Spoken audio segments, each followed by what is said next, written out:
I was diagnosed with motor neurone disease, (MND), in 2006, although I started developing signs of the condition watching the 9/11 attacks in New York unfold on the Internet in 2001.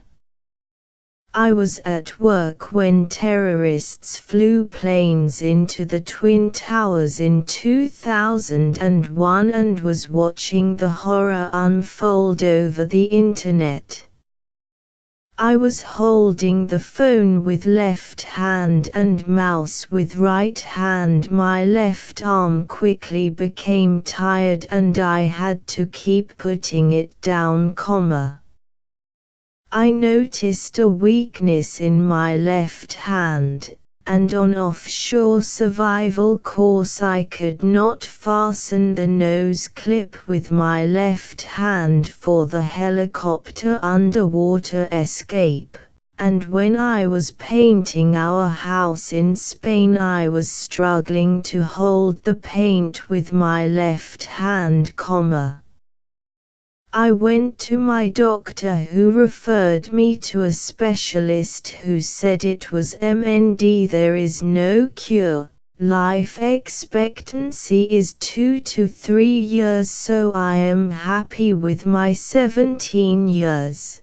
I can't move my arms, only move my legs a little, talk. I can breathe without vent a little while.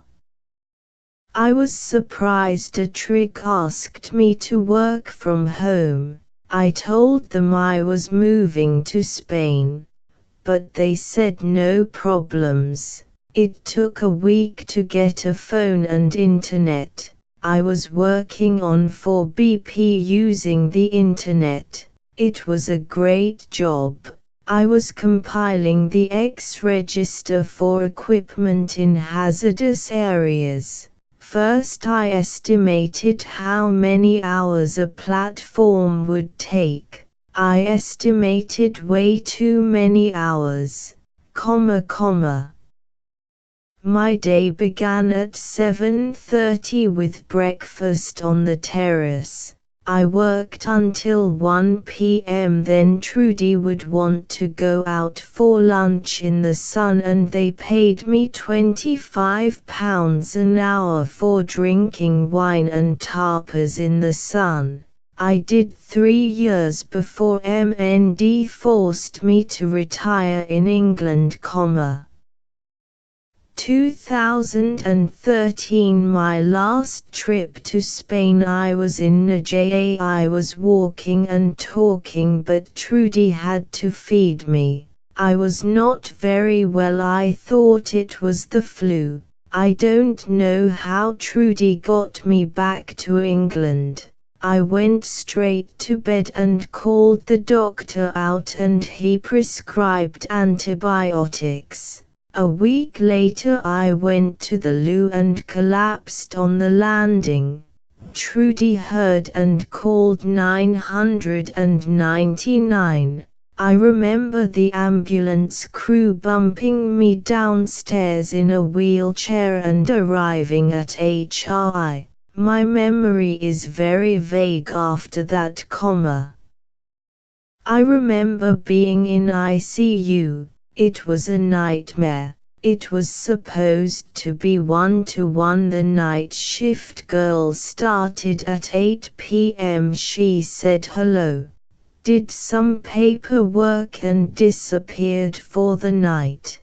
The secretions were bubbling from my mouth.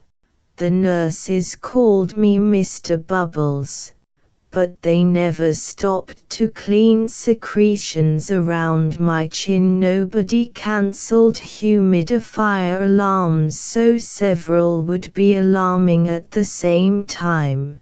Another patient sang a song in tune with the alarm.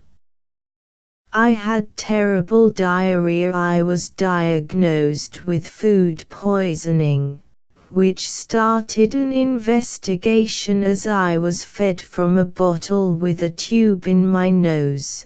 Diarrhea was so bad that they put a tube in my bum, but it would not stay in coma. All they wanted was to transfer me to a ward. I was coerced into signing a DNR, but the ward would not take ventilated patients without strict conditions.